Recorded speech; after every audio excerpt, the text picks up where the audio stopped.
As we get ready for the fender installation, we're going to prepare the fenders by bolting them together. We'll lay them on their back, we'll clamp them together, and then we'll drill the holes and run the bolts. So the first thing you're going to want to do is lay down some type of protective film so you don't get the fenders all scratched up. So whether you use a blanket or some foam or even some towels, that'd be fine. Lay the fenders on their back, put them down, clamp them together so they're nice and secure, make sure everything's level and flat. Then go ahead and drill your holes and run your bolts through with washers.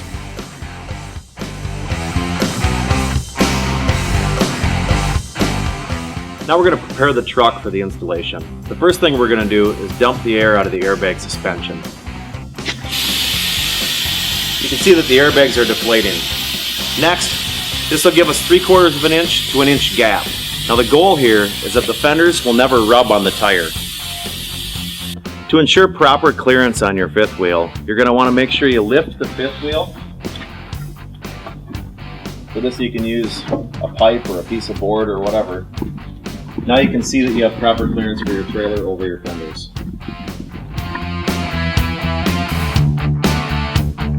Now we're going to determine where to put the bracket on the frame. This is your steel bracket piece. You can see that this has 2 bolt holes on it. This is a selection piece. You can use either or. It's easiest to put the bracket onto your 50-15 steel swivel and then test the bolt holes on the frame just to see which one you'll use.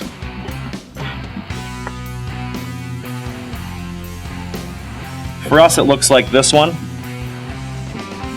Once everything's level and ready to go, we're going to figure out where to drill the holes in the fender to accept the paddle bracket. To do this, there's a template that comes with your bracket kit. Simply slide the template in under the bracket.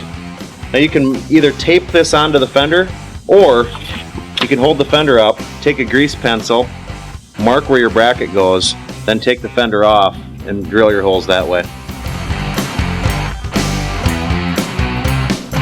Next we're going to determine which frame hole to use for the center bracket. To do this, hold your center bracket in the middle of the frame and pick which hole works best. You can see here there's 2 holes to choose from, just like on the steel swivel bracket that's used for the paddle.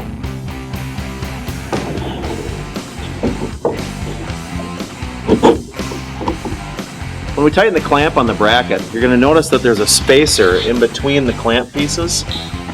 So that allows you to go ahead and use an impact and get it nice and tight. Here's your height adjustment for your center bracket. You'll notice that the holes are slotted.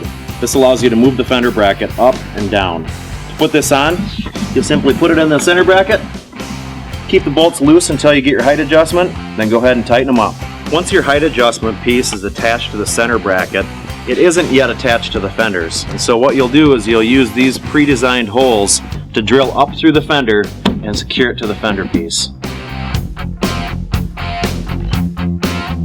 Now that the fenders are installed, we'll go ahead and install the optional light package. The lights don't actually come with the fenders. You can buy them from Minimizer, or any 4-inch round light will actually fit. So you can use a condensate bulb or an LED light. You'll pop it in with a grommet. With Minimizer's kit, you can get a chrome bezel. You'll use 3 lights. You'll drill a hole in the side of the light box here, run your wires over to your frame lights, and hook them up. Now the fenders are installed, you're going to want to go ahead and check your local regulations or laws concerning the length of the fender for spray suppression. Where we are, it's 9 inches. You can see here, the fender's not low enough, so we need to add a mud flap. Minimizer does offer mud flaps. You can get either custom logoed mud flaps or plain no logoed mud flaps. They're offered in 1/4 inch rubber, 1/4 inch poly, 3/8 inch rubber, and 1/2 inch rubber. To install them on the bottom of your fender, you'll simply tuck them inside and run bolts through the fender. It's that easy. Now keep in mind, on fenders with custom molded light boxes, it does void the warranty. The reason it voids the warranty is that people will back into a curb or back into a snow pile and they'll actually run over the mud flap. When that pulls down on the fender, you can break the bracket and you can pop out the light box section in the back. To help avoid this, we recommend that you take a knife or a tin snips and cut or slot the top of the holes so that when it goes up underneath the fender and you back over it with the tire, it'll pull the mud flap off instead of pulling everything down.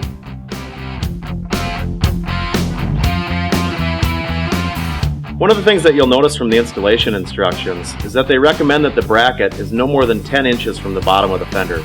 You'll notice in our installation it wasn't possible to get the bracket that low. This bracket is actually about 17 inches. The reason the bracket needs to be low on the fender is for blowback. And so if you're heading down the interstate at 75 miles an hour and the wind is pushing into the fender, you don't want the fender to be able to push into the tire. Now the current models that Minimizer makes are a lot more stout and rigid than the models of the past. And so what you'll want to do is just push on the fender, and if you don't feel like the wind would be able to push it back into the tire, like in this case it wouldn't be able to, you're fine. If you do think that the wind could push it back, you're going to want to go ahead and reinforce the fender by running some steel strapping on the inside of the fender. Well, here's the finished product. The installation went really smooth and the fenders look great. If you have any questions, don't hesitate to contact us. You can send us an email or give us a call. Thanks for watching.